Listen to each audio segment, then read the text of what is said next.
Cake பண்ண போகிறேன். 3 பொருளில் ஈஸியாக செய்யலாம். இது வந்து ஹாப்பி பிஸ்கட். வெல்கம் டு அன்னை சமையல். ஹாப்பி பிஸ்கட் ஈஸியான முறையில் 3 பொருள் வச்சு இப்போ கேக் பண்ண போகிறோம். 4 பாக்கெட் இருக்குது. இதில் ஒரு 3 பாக்கெட் வச்சு போட்டிருக்கேன். அதையும் இப்போ கட் பண்ணி போட்டிருக்கேன். இப்போ ஹாப்பி பிஸ்கட் தான் கட் பண்ணி போட்டிருக்கேன். இதையும் கவரை கட் பண்ணி போட்டிருக்கேன்.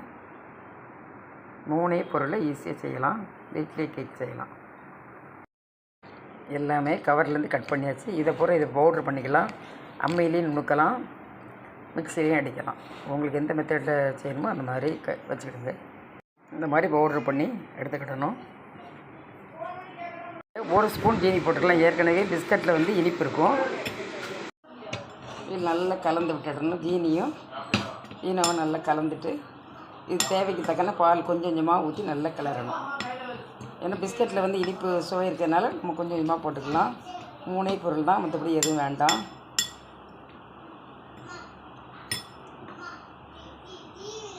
இப்போ இதில் கொஞ்சம் கொஞ்சமாக விட்டு பால் விட்டு கலந்துக்கிடணும். நிறைய விடக்கூடாது.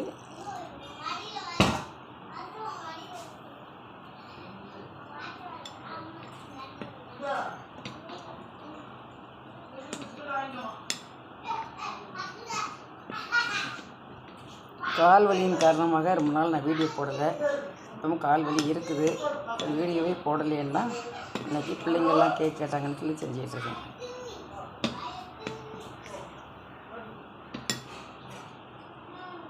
நின்றுக்கிட்டே செய்கிறதுனால கால் வலி ரொம்ப ஜாஸ்தி ஆகிட்டு. கொஞ்சம் கொஞ்சமாக அப்படி ஊற்றி கிண்டிகிட்டு இருந்தோம்னா நல்ல தோசை மாவு பருவத்துக்கு நல்லா கிண்டிக்கிட்டே இருக்கணும்.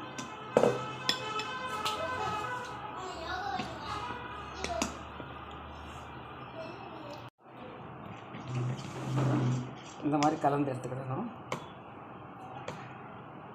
நல்லா ஒரே பக்கமாக அப்படி வச்சு நல்லா கலக்கணும். எந்த பிஸ்கட்னாலும் செய்யலாம்னா இது பிளாக் கலர் கேக் வரும், அதனால தான் இந்த கலரை செய்யணும். இப்போ வந்து லைட்டாக நெய் ஊற்றிக்கலாம். நெய் ஊற்றி நல்லா தடவி விட்டுக்கணும்.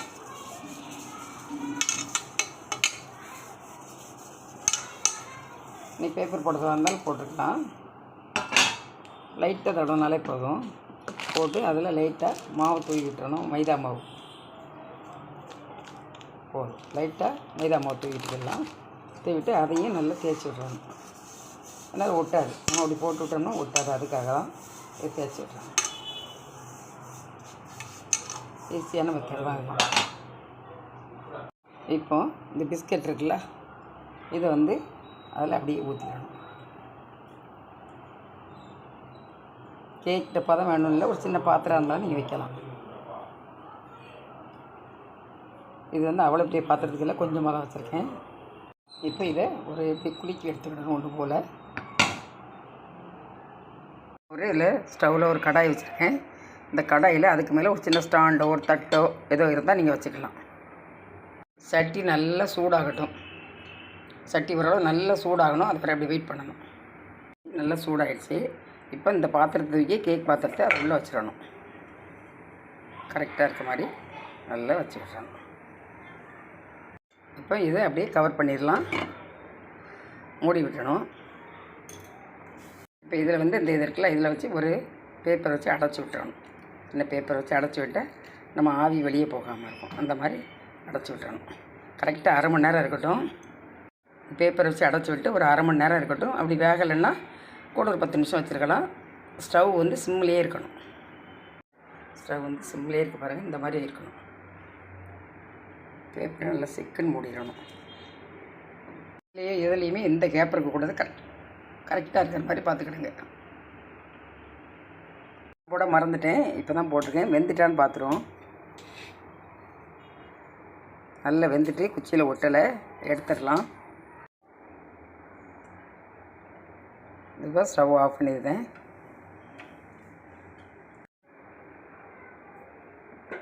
பிளேட் ஆறணும். ஆறுனதுக்கப்புறம் தான் நம்ம எடுத்துட்டணும். கொஞ்சம் நேரம் வெயிட் பண்ணலாம். கேக் பாருங்கள் நல்லா ரெடி ஆகிடுச்சு. இப்படி நம்ம விருப்பத்துக்கு என்ன கட் பண்ணிக்கலாம். ஈஸியான மெத்தடில் அழகாக பண்ணலாம் பாருங்கள் கேக்கு. இதே மாதிரி செஞ்சு பாருங்கள். லைக் பண்ணுங்கள், ஷேர் பண்ணுங்கள், சப்ஸ்கிரைப் பண்ணுங்கள், பெல் பட்டனை கிளிக் பண்ணுங்கள். ஃபுல் வீடியோ பாருங்கள்.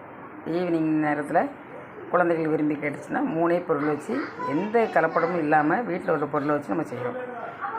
ஈஸியாக செஞ்சு முடிக்கலாம்.